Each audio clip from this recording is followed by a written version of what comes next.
बाराबंकी जिला मुख्यालय पर स्थित गन्ना दफ्तर के मैदान में आज भारतीय किसान यूनियन भानु गुट के किसान आमरण अनशन पर बैठ गए। प्रशासन से इनकी मांग है कि निजी स्कूलों की मनमानी पर रोक लगाया जाए और उनके द्वारा फीस मांगकर अभिभावकों को परेशान किए जाने से निजात दिलाने हेतु फीस माफ कर दी जाए। किसान यूनियन का आरोप है कि शांतिपूर्ण और सामाजिक दूरी बनाकर किए जा रहे इस अनशन से प्रशासन भयभीत है और इसलिए वह बार बार उन्हें जेल भेजने की धमकी देकर उन्हें अनशन से उठाने का प्रयास कर रहा है। आइए देखते हैं क्या है पूरा मामला। जिला ब्यूरो चीफ सैफ मुख्तार की एक खास खबर। लोकतंत्र में तानाशाही नहीं चलेगी, नहीं चलेगी, लोकतंत्र में तानाशाही नहीं चलेगी, नहीं चलेगी, लोकतंत्र में तानाशाही नहीं चलेगी, नहीं चलेगी। जो किसान की बात करेगा वही देश पे राज करेगा, पे राज करेगा। भारतीय किसान यूनियन भानु जिंदाबाद, जिंदाबाद। क्या नाम है भाई साहब आपका? अपुल वर्मा, जिला अध्यक्ष शासन भारतीय किसान यूनियन भारत। अच्छा, आज आमरण अनशन पे बैठे हैं आप, क्या मुद्दों को लेकर बैठे हैं? मुद्दे हमारे ये हैं, जो लॉकडाउन के दौरान विद्यालय इस समय बंद है, कोरोना महामारी जब तक चल रही है, हमारी ये मांग है या तो अभिभावकों की फ़ीस माफ़ कर दे बच्चों की, या तो शिक्षा सत्र शून्य कर दे। अगर ये भी नहीं कर पा रहे तो फिर अभिभावक फ़ीस कहाँ से ला के देंगे? उस नौकरियाँ सब चली गई हैं, आप खुद ही देख लीजिए, जितने प्राइवेट नौकरी कर रहे थे उनकी सबकी नौकरियाँ चली गई हैं। उसके बाद जब अपनी मांग रखे तो आके धमका रहे, आपको गिरफ्तार कर लेके आपको जेल भेज देंगे। तो हम तो कह रहे हैं आप जेल भेज दीजिए, हम यहाँ आमरण अनशन कर रहे हैं, वहाँ जाके आमरण अनशन करेंगे, जेल में बैठे रहेंगे। पूर्व में भी बहुत लोगों ने जेल में जाके अनशन किया, हम भी जाके जेल में अनशन करेंगे। मर ऐसे भी रहे हैं, मर जाएंगे जाके जेल में। तो क्या लगता है आपको, ये आपकी मांग पूरी होगी? मांग नहीं पूरी होगी, हम अनशन पर बैठे रहेंगे। हमारा ये लगा अनिश्चितकालीन अनशन है।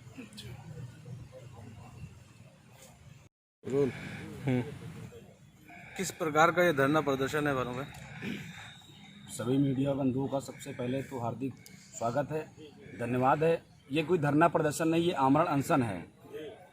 जो निजी विद्यालय हैं, इनके द्वारा जो फीस मांगी जा रही लॉकडाउन के दौरान की, मार्च, अप्रैल, मई, जून, तो भारतीय किसान यूनियन भानु की मांग है जब तक विद्यालय बंद रहें तब तक जो है फीस माफ़ी की जाए और या फिर शिक्षा सत्र को शून्य कर दिया जाए, ये हमारी मांग है। अगर मांगे पूरी नहीं होती तो कितने दिन तक क्या? अभी तो आमरण अनशन किया है, फिर आंदोलन करेंगे। आमरण अनशन में जो है प्रशासन धमकी दे रहा है कि मुकदमा लिख देंगे, जबकि आप लोग देख रहे हैं कि कितनी कम संख्या में सामाजिक दूरी का पालन करते हुए हम लोग अपनी बात को प्रशासन से कहने के लिए बैठे हैं, उसके बाद भी धमकी दी जा रही है प्रशासन द्वारा। तो ये लोकतंत्र, ये कैसा लोकतंत्र है जहाँ पर एक आदमी अपनी बात को नहीं रख सकता? स्वतंत्र भारत के नागरिक हैं हम, अपनी बात को, अपनी मांग को तो रख सकते हैं सरकार और प्रशासन के सामने। प्रशासन को 10 दिन पहले पत्र के माध्यम से अवगत भी कराया गया था। आप एक बात बताइए, अभी कुछ महीने पहले विद्यालयों ने अभिभावकों की मीटिंग की थी, कहा था कि बच्चों को मोबाइल से दूर रखा जाए, उसमें रेस निकलती बच्चों को नुकसान करेंगी। लेकिन आज वही विद्यालय ऑनलाइन जो पढ़ाई करा रहे हैं मोबाइल से, ये क्या सही है? इससे पहले भी आपने ज्ञापन दिया था? कई ज्ञापन दिए गए माननीय मुख्यमंत्री जी को, जिला स्तर के माध्यम से दिए गए, फैक्स भी किया गया है, कई जिलों से ज्ञापन दिए गए, लेकिन सरकार प्रशासन की तरफ से किसी ने मुलाकात इस फैसले पे कोई अमल कर दे। सरकार को फैसला लेना चाहिए।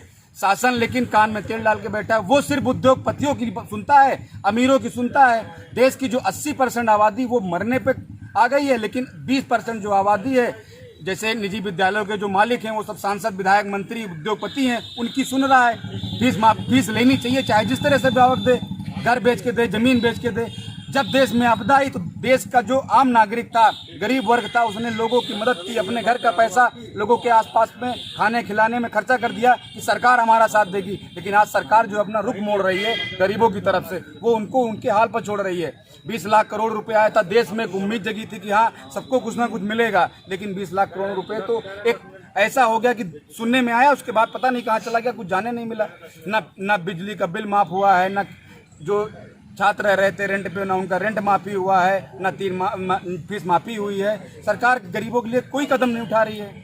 आमरण अनशन में कितने लोग शामिल हैं? आप लोग कितने लोग बैठे हैं आमरण अनशन के? अपुल वर्मा, भारतीय किसान यूनियन भानु, जिला अध्यक्ष। अभी एक लोग हैं, बाकी लोगों को रोका गया था इसलिए कि भाई प्रशासन है, प्रशासन जो है दबाव बनाएगा, तो शासन की तरफ से, शासन की पूरी टीम भी है साथ में, स्कूल प्रशासन का कहना है कि हम ऑनलाइन पढ़ाई करा रहे हैं, इस वजह से मैं फीस ले रहा हूँ। तो क्या जो ऑनलाइन पढ़ाई हो रही है वो सफिशिएंट नहीं है? तब ये जो स्कूल प्रशासन था ये कैसे कह रहा था कि जो मोबाइल से रेस निकलती है वो बच्चों के लिए हानिकारक है?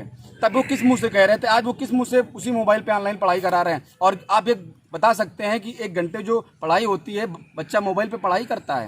पंजाब सरकार ने पूरे सत्र की फीस माफ कर दी है। हाँ। वहाँ भी तो ऑनलाइन पढ़ाई होती है, तो क्या वो सरकार यहाँ की नहीं है, वो सरकार हिंदुस्तान में नहीं बनी थी ना, वो सरकार विदेश की बनी हुई है। ये सरकार हिंदुस्तान की बनी हुई, उत्तर प्रदेश की सरकार, ये तानाशाह सरकार है।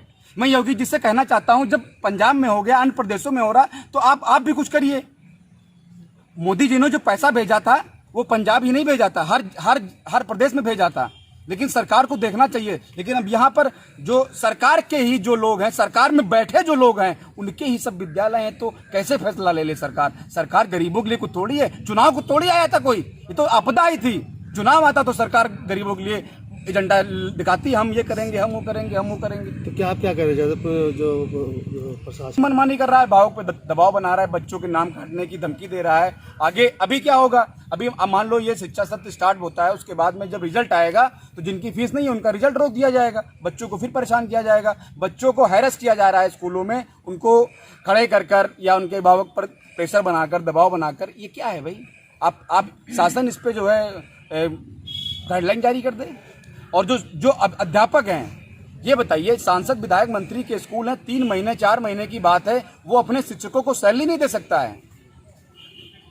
मैं एक बात कहना चाहता हूं कि जैसे जो भी गवर्नमेंट एम्प्लॉई हैं जिनके बच्चे पढ़ रहे हैं, वो अपनी फीस अगर जमा करना क्या चाहे आपने अपना मेमोरेंडम जो है स्कूल प्रशासनों को भी दिया है? जो भी स्कूल है, प्रशासन से क्या मतलब? स्कूल प्रशासन जो निजी विद्यालय हैं वो प्रशासन से ऊपर को थोड़ी है, वो प्रशासन